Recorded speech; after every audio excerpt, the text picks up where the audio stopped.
नमस्कार मित्रांनो, ठरलं तर मग या मालिकेच्या आजच्या भागामध्ये मी तुम्हा सर्वांचे अगदी मनपूर्वक स्वागत करते.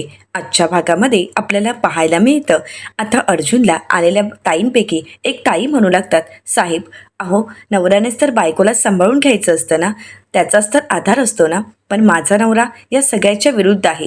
गल्लीतल्या गुंडांच्या नादी लागून सगळ्यांना त्रास तर देतच असतो. आणि मी म्हणाले की त्या सगळ्यांशी संबंध तोडा, तर उलट त्याने माझंच थोबाड फोडलं. मी किती समजावण्याचा प्रयत्न केला, परंतु माझं काहीच ऐकून घ्यायला तयार नाही. सततचा त्रास, सततची मारहाण, आणि आता हे सगळं काही सहन करण्याच्या पलीकडे गेलं. तर आता अर्जुन विचारतो, पण आत्तापर्यंत तुम्ही हे सगळं काही सहन करत आलात कशासाठी, का? तर त्या ताई म्हणू लागतात, चुकी झाली साहेब, परंतु आता ठरवलं आहे की या नराधमांना पाठीशी घालायचं नाही, यांना त्यांची योग्य जागा दाखवूनच द्यायची. आणि म्हणूनच आम्ही पोलीस स्टेशनला जाऊन त्यांची तक्रार केली आणि मग तुम्हाला भेटायला आलो आहोत. अर्जुन त्यांना म्हणतो, तुम्हाला तर माहीतच असेल ना, स्त्रीच्या मनाविरुद्ध तिला हात लावणे, तिच्यावर अत्याचार करणं, तिला मारहाण करणं हा केवढा मोठा गुन्हा आहे. आणि या गुन्ह्याखाली तुमच्या नवऱ्यांना शिक्षा होऊ शकते. पण जर तुम्ही त्यांना प्रोटेक्ट करत राहिलात तर मग हे सगळं शक्य नाही. त्यासाठी तुम्हाला आताच पाऊल उचलावं लागेल. तर त्या ताई म्हणतात, हो साहेब, आम्हाला कळून चुकलं आहे की आम्ही केवढी मोठी चूक केली, अशा नराधमांना पाठीशी घातलं. पण ते काही नाही साहेब, आता आम्ही त्यांना पाठीशी घालणार नाही, कारण आम्ही त्यांना पाठीशी घालत गेलो तर यानंतर ते असेच आम्हाला मारहाण करत राहतील, आम्हाला त्रास देतील आणि मग मोठ्या गुन्हेगार प्रवृत्तीला सुरुवात होईल. परंतु साहेब, आता आम्ही ते सहन नाही करणार. म्हणूनच ठरवलं की आता तुमची मदत घ्यायची आणि म्हणूनच यासाठीच आम्ही तुमच्याकडे आलो आहोत. तर अर्जुन त्यांना म्हणतो, तुम्ही योग्य तेच केलात. अशा गोष्टी सहन करायच्याच नसतात आणि तुम्ही तुमच्या नवऱ्याच्या अशा मारहाणी सहन करता, याचाच अर्थ तुम्ही तुमच्या नवऱ्याला या सगळ्यासाठी अजून प्रवृत्त करत आहात, अजून त्यांना बळ देत आहात.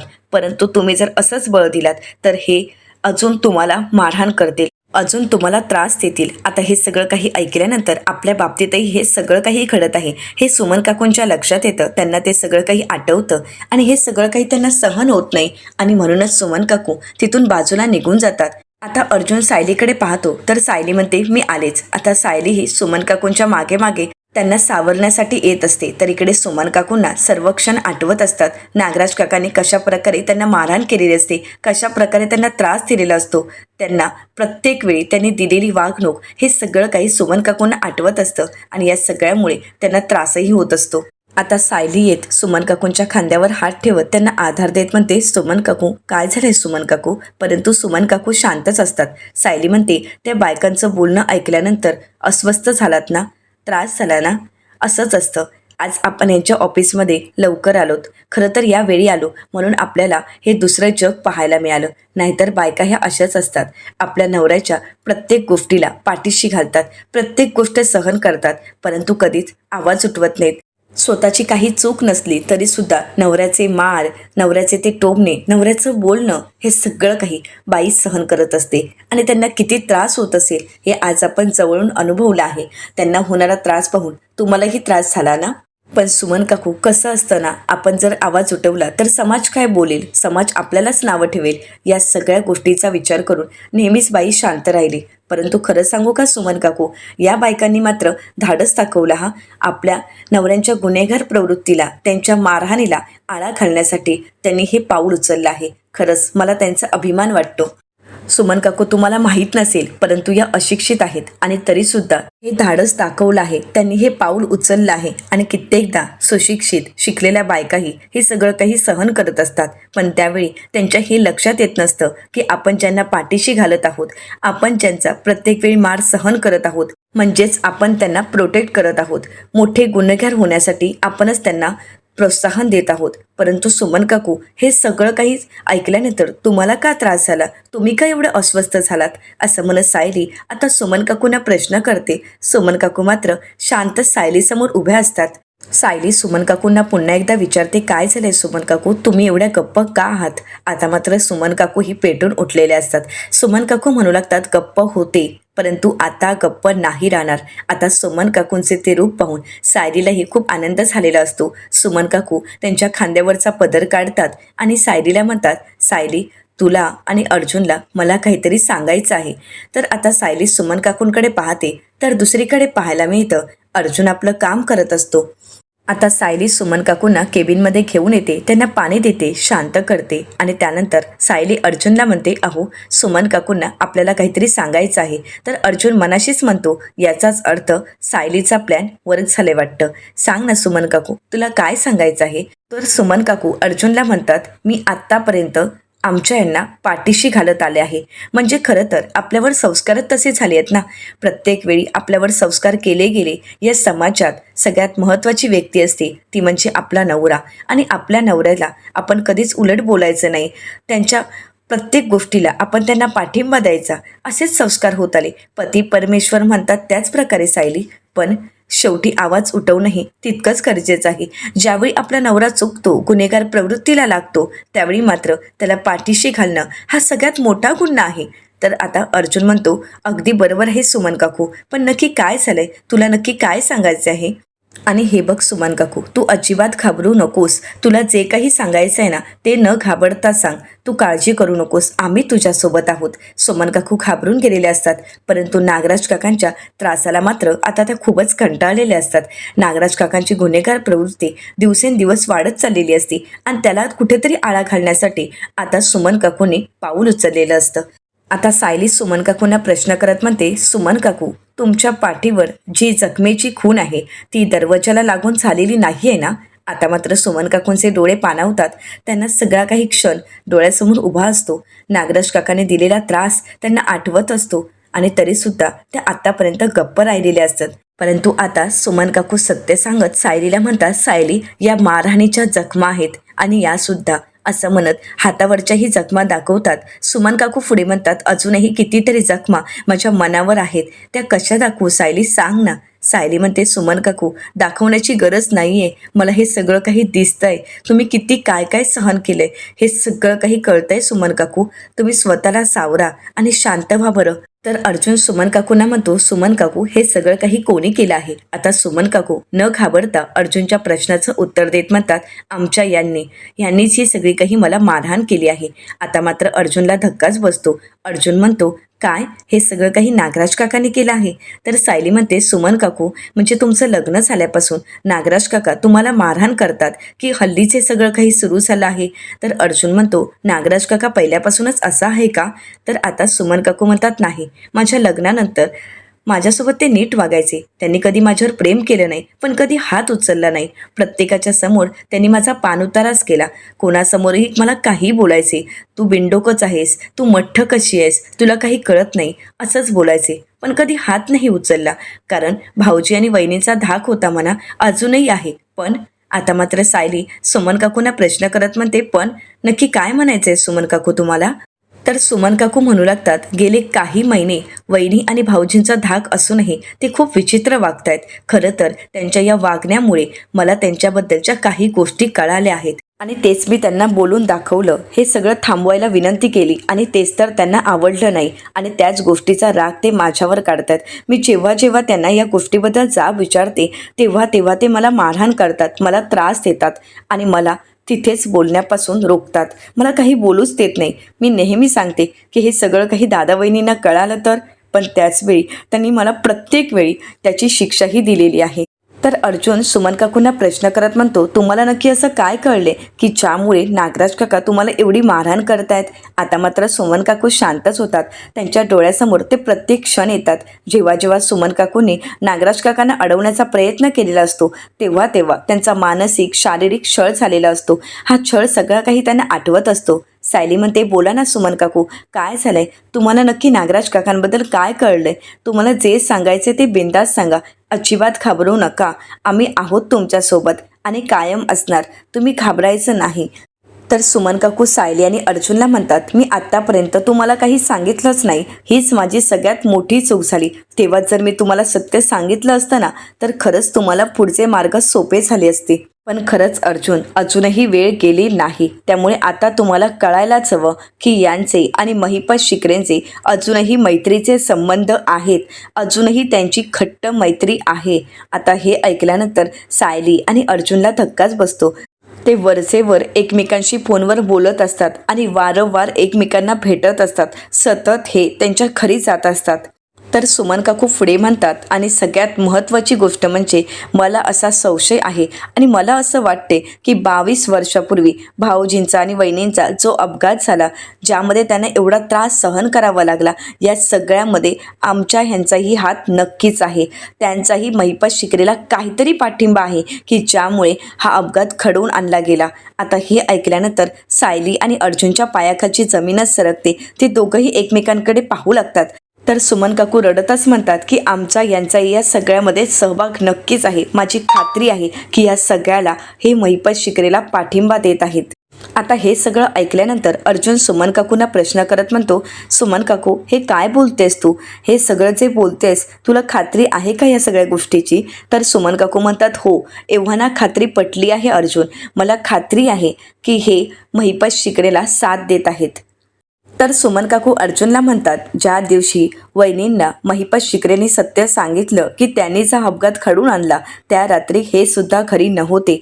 पहाटे घरी आलेत आणि परवा ज्यावेळी तुम्ही अपघाताचा विषय बोलत होता त्यावेळी मी यांना पाहिलं. हे खूप अस्वस्थ झाले होते. तुमच्या बोलण्यानेच यांना घाम फुटला होता. हे खूप घाबरून गेले होते आणि म्हणूनच तुम्हाला अपघाताबद्दल काय माहीत आहे हे त्यांना जाणून घ्यायचं होतं आणि ते जाणून घेण्याचा प्रयत्न करत होते. पण त्यावेळी मी त्यांना घाईने आतमध्ये पाठवलं आणि आता त्यांना महिपतबद्दल काही जाब विचारायला गेलं तर, असं म्हणत सुमन काकू पुढे काही सांगणार, परंतु त्याचवेळी अर्जुनच्या केबिनचा दरवाजाचा आवाज येतो. आता मात्र सायली, अर्जुन तर सुमन काकू पूर्णपणे घाबरून गेलेल्या असतात आणि नकळतच सुमन काकूंच्या हातून तिथे असणारा पाण्याचा ग्लास खाली पडतो. तेव्हा मात्र सुमन काकू दचकतात. तर सायली अर्जुन दरवाजाकडे पाहत असतात. तर अर्जुन आता समोर कोण आहे हे पाहण्यासाठी आतमध्ये बोलावतो. तर ते अर्जुनकडे काम करणारे दादा तिथे आलेले असतात. ते अर्जुनला आवाज देत म्हणतात, सर, फाईल. अर्जुन म्हणतो, ठीक आहे, पण आता कोणालाही आत येऊ देऊ नकोस, असं म्हणत अर्जुन आता त्यांना जायला सांगतो. तर आता सायली सुमन काकूंना म्हणते, सुमन काकू, तुम्ही काहीतरी सांगत होता ना, सांगा, नक्की तुम्हाला काय सांगायचं होतं? तर सुमन काकू सायलीला म्हणतात, यांना जर आता मी सांगायला गेले, त्यांची चूक दाखवायला गेले आणि साधं त्यांच्याशी बोलायला जरी गेले ना, तरी ते खूप भडकतात आणि मग मारहाण करतात आणि प्रत्येक वेळी फक्त वादासाठी कारण शोधत असतात. आणि सगळ्यात महत्त्वाचं म्हणजे महिपतबद्दल जर काही विचारायला गेलं तर मग बघायलाच नको. मग मात्र त्यांची मारहाण काही थांबत नसते. मी त्यांना कित्येक वेळा बोलली आहे की महिपतबद्दल किंवा तुम्हाला या अपघाताबद्दल जर काही माहीत असेल तर तुम्ही भाऊजींना सांगा. त्या गुन्हेगाराला साथ देऊ नका. तुम्ही भाऊजींना साथ द्या. परंतु नाही, माझं ते कधी काही ऐकूनच घेत नाहीत. उलट मला मारहाण करतात. तुला या सगळ्यामध्ये का पडायचं आहे? तू या सगळ्यापासून दूर राहा, असं म्हणत प्रत्येक वेळी त्यांनी मला मारहाणच केली आहे. तर अर्जुन ऐकतो हे सगळं काही आणि हे सगळं काही ऐकल्यानंतर अर्जुनला धक्काच बसतो. अर्जुन सायलीला म्हणतो, हे सगळं काही खूपच शॉकिंग आहे. तर सायली म्हणते, सुमन काकू, तुम्हाला जे जे काही बोलायचं आहे, जे काही सांगायचं आहे ते आम्हाला सांगा. आम्ही तुमच्यासोबत आहोत आणि सुमन काकू घाबरू नका. तर अर्जुन म्हणतो, सुमन काकू, हे बघ, तुला जे जे काही माहीत आहे ना ते अगदी पहिल्यापासून सांग. म्हणजे नागराज काकांची आणि त्या महिपतची मैत्री मग ती कधीपासून आहे, या सगळ्याबद्दल तुला जेवढं माहीत असेल तेवढं आम्हाला सांग. आणि 22 वर्षापूर्वी सिनियरचा जो अपघात घडला होता त्या अपघातामध्ये सुद्धा नागराज काकाचा हात आहे असं तुला वाटतंय. पण मला सगळं काही अगदी व्यवस्थितपणे सांग की नक्की काय काय घडलं होतं, हे सगळं काही कुठून सुरुवात झालं, ह्या सगळ्या गोष्टी मला अगदी सुरुवातीपासून सांग. अगदी लहानातली लहान गोष्टसुद्धा मला सांग. आपल्या नजरेतून अशी एकही गोष्ट सुटायला नको की ज्यामुळे आपल्याला पुढचे पुरावे शोधताना कठीण जाऊ शकतं. आता सुमन काकू होकार देतात. आता सर्व प्रसंग सुमन काकूंच्या समोर असतात. एके दिवशी मार्केटमध्ये टपरीवर महिपत शिकरे आणि नागराज काका चहा पित असतात आणि हे दृश्य सुमन काकूंनी पाहिलेलं असतं. परंतु सुमन काकू आपल्या समोर येण्याअगोदरच नागराज काका महिपत शिकरेच्या गाडीत बसून तिथून निघून गेलेले असतात. तर त्यानंतरचा प्रसंग आठवतो तो म्हणजे ज्यावेळी नागराज काका झोपी गेलेले असतात त्यावेळी त्यांच्या फोनवर महिपत शिकरेंचा फोन आलेला असतो आणि हे सगळं काही सुमन काकूंनी पाहिलेलं असतं. खरं तर सुमन काकूंनी त्यानंतर जाबही विचारलेला असतो की हे नक्की काही काय चालू आहे, कारण तुमच्या फोनवर मी महिपतचा फोन पाहिला आहे. तर हे सगळं काही आता सुमन काकू सायली अर्जुनला सांगू लागतात. तर सुमन काकू पुढे जी माहिती देतात ती अतिशय धक्कादायक असते. सुमन काकू म्हणू लागतात, ज्या दिवशी वहिनींना महिपत शिकरेने सत्य सांगितलं त्या दिवशी हे घराबाहेर होते. याचाच अर्थ ते सुद्धा तिथे जंगलातच होते. किंवा त्या कामासंदर्भात हे बाहेर राहिले असतील, परंतु नक्कीच काहीतरी वेगळं घडत आहे हे मात्र नक्की. तिथे काहीतरी नक्कीच गोंधळ झाला असावा, कारण ज्या पहाटे ते घरी आलेत तेव्हा त्यांचा पाय मुरगळला होता. मी त्यांना जाब विचारला तर त्यांनी मला वेगवेगळी उत्तरं दिलीत. अशा काही थापा मारल्यात म्हणजे अगदी लहान मुलाप्रमाणे की कोणीही ओळखू शकतं की ही व्यक्ती खोटं बोलत आहे. आणि तेव्हाच मी ओळखलं होतं की हे माझ्याशी खोटं बोलत आहेत. नक्कीच काहीतरी वेगळं घडलं आहे. आता हे ऐकल्यानंतर अर्जुनचा संताप होतो. अर्जुन म्हणू लागतो, या सगळ्याशी जर नागराज काकाचा हात असेल ना, तर मग मात्र या सगळ्याची शिक्षा त्याला भोगावीच लागेल. आणि जर 22 वर्षाच्या अपघातामध्ये जर नागराज काकाचं नाव समोर आलं तर मात्र गाठ या अर्जुन सुभेदारशी आहे. आता मात्र नागराज काकाला मी सोडणार नाही. तर दुसरीकडे पाहायला मिळतं, आता अण्णांच्या शोधात साक्षी महिपत शिकरेंच्या माणसांना भेटायला आलेली असते आणि त्याला जाब विचारत म्हणते, अण्णा कुठे आहेत? तर तो म्हणू लागतो, खरंच मॅडम, साहेब नक्की कुठे आहेत आम्हाला काहीच माहीत नाही. आता साक्षी त्याच्यावर चिडते आणि म्हणू लागते, काहीच माहीत नाही म्हणजे? अरे तुम्ही त्यांचे जवळचे आणि खास माणूस आहात ना, मग तुम्हाला कसं माहीत नाही? तर तो म्हणू लागतो, मॅडम, साहेब तुळजापुरात असताना त्यांनी आम्हाला फोन केला होता आणि म्हणूनच आम्ही गाडी घेऊन तिथे गेलो होतो. ते म्हणाले होते की गाडी तयार ठेवा, परंतु साहेब तिथे आलेच नाहीत. तर साक्षी म्हणते, आलेच नाही म्हणजे? अरे आत्तापर्यंत त्यांनी तुम्हाला पोचलंय आणि आता तुम्हीच ऐनवेळी त्यांना धोका देत आहात. तर तो म्हणू लागतो, नाही मॅडम, असं काहीच नाही आहे. साक्षी म्हणते, मग तुम्ही तिथे उशिरा पोचला असाल आणि म्हणूनच साहेब तुम्हाला मिळाले नसतील. तर तो म्हणतो, नाही मॅडम, साहेबांनी सांगितलं होतं त्या वेळे अगोदरच आम्ही तिथे पोचलो होतो, परंतु साहेबच तिथे नव्हते. साहेब कुठे गायब झाले आम्हाला काहीच माहीत नाही. साक्षी म्हणते, मलाही काही माहीत नाही. 2 दिवसाची मुदत, फक्त 2 दिवसाची मुदत, आणि या 2 दिवसाच्या मुदतीत तुम्ही अण्णांना शोधून इथपर्यंत घेऊन यायचं आहे. चल निघ इथून, असं म्हणत साक्षी त्याला तिथून जायला सांगते. आता साक्षीला अण्णांची खूप काळजी वाटत असते. अण्णा अजूनपर्यंत न सापडल्यामुळे साक्षीला काय करावं काहीच कळत नसतं. साक्षी म्हणू लागते, जर अण्णांना मला शोधता आलं असतं तर किती बरं झालं असतं. अण्णा नक्की कुठे गेले असतील, कसे असतील? आता अण्णांच्या काळजीने साक्षी खूप अस्वस्थ झालेली असते. तिला अण्णांची काळजी वाटत असते. तर दुसरीकडे पाहायला मिळतं, अर्जुन खूप चिडलेला असतो. सायली अर्जुनला म्हणते, तुम्ही जरा शांत व्हा प्लीज, डोकं शांत करा. तर आता अर्जुन म्हणतो, कसा शांत होऊ सांग ना. अगं साधं महिपत शिकरे हे नाव जरी ऐकलं ना तरी मला राग येतो, कारण आत्तापर्यंत त्याने आपल्याला किती त्रास दिलाय हे मी विसरलो नाही. प्रत्येक वेळी माझ्या कुटुंबाला त्रास देण्याचा आणि त्यांना मारण्याचा त्यांनी प्रयत्न केला आहे, आणि तरीसुद्धा मी शांत होऊ नाही सायली. आता मी शांत बसू शकत नाही. आणि नागराज काका तो तर आपल्या कुटुंबाचा भाग आहे ना, आणि तोच त्याच्याशी मैत्री ठेवतोय. आणि नागराज काकाला जर या अपघाताबद्दल काही माहीत आहे तर नागराज काका अपघाताबद्दल सिनियरला काहीच का सांगत नाहीये. त्याने एव्हा ना त्या अपघाताबद्दल सिनियरला सांगायला हवं होतं, पण तो काही बोलतच नाहीये. सायली म्हणते, हे बघा, सगळं काही अगदी नीट होणार आहे, तुम्ही काळजी करू नका, पण प्लीज जरा शांत व्हाल का? असं म्हणत आता सायली अर्जुनला शांत करण्याचा प्रयत्न करत असते. सायली अर्जुनला म्हणते, तुम्ही एवढा संताप का करताय? अजूनपर्यंत आपल्या हाती कुठलाच पुरावा लागला नाहीये. आपल्या हाती असा कुठलाच पुरावा नाहीये की या सगळ्याला आपण नागराज काकांना दोष देऊ शकतो. जोपर्यंत आपल्या हाती पुरावा लागत नाही तोपर्यंत आपण नागराज काकांना जाबही विचारू शकत नाही. आणि तुम्हीच म्हणता ना की पुराव्याशिवाय आपण त्या माणसाला जाब नाही विचारू शकत, मग आपल्याला त्यासाठी पुरावा शोधावाच लागेल. अर्जुन म्हणतो की हो, आता शोध पुराव्यांचा. सायली म्हणते, पण जे काही करणार आहोत ते आपल्याला सांभाळूनच करावं लागेल, कारण जरा जरी नागराज काकांना संशय आला किंवा त्यांना कळालं की आपल्याला हे सगळं सत्य सुमन काकूंनी सांगितलं आहे, तर मग मात्र नागराज काका तो सगळा राग सुमन काकूंवर काढतील, त्यांना मारहाण करतील आणि पुन्हा एकदा त्यांना त्रास द्यायला सुरुवात करतील. अगोदरच एवढा त्रास दिला आहे ना त्या माणसाने, आता नाही, आता आपल्याला त्यांच्या विरुद्ध आवाज उठवावाच लागेल. तर अर्जुन म्हणतो, नागराज काकाचं हे वागणं माझ्या कल्पनेच्या पलीकडे आहे, पण आता काही करून हे सत्य शोधत असताना आपल्याला सुमन काकूंना प्रोटेक्ट करावंच लागेल, त्यांची काळजी घ्यावी लागेल. तर सायली अर्जुनला म्हणते, पण ते करण्यासाठी आपल्याला 24 तास त्यांच्यासोबत राहावं लागेल. सायली सुमन काकूंना म्हणते, सुमन काकू, आता तुम्हाला स्वतःला स्वतःची मदत करायला हवी. म्हणजे घरी आत्या आणि काका आहेतच, परंतु जेव्हा जेव्हा ते नसतील त्यावेळी मात्र तुम्हाला नागराज काकांपासून दूर राहावंच लागेल. तर आता सुमन काकू म्हणू लागतात, मी तर सहसा त्यांच्या समोर जातच नाही. सायली, अगं खरं सांगायचं तर यांच्या वागण्याची मला खूप भीती वाटते. कधी चिडतील, कधी रागवतील आणि कधी मारहाण करतील, काहीच कळत नाही. आणि कुठल्याही क्षणी ते कुठलाही राग माझ्यावरच काढतील. तर सायली सुमन काकूंना म्हणते, पण सुमन काकू आता तुम्हाला स्वतःची काळजी घ्यायला हवी. कारण कसं असतं ना, की समोरून ज्यावेळी व्यक्तीला ठाम विश्वास असतो की ती व्यक्ती आपल्याला काहीच करू शकत नाही, ती काहीच प्रतिकार करणार नाही, तेव्हा मात्र त्या व्यक्तीची हिंमत वाढते आणि जे वाटेल ते करायला ती व्यक्ती मोकळी होते. परंतु आता तसं करून चालणार नाही. आता तुम्हाला हिंमत दाखवावी लागेल. तर सुमन काकू सायलीला विचारतात, सायली म्हणजे नेमकं मी काय करायला हवं? त्यावेळी सायली सुमन काकूंना म्हणतात, आता तुम्हाला त्यांना हे दाखवून द्यायला हवं की तुमचं असं हे वागणं आता मी सहन करणार नाही, मला हे वागणं चालणार नाही.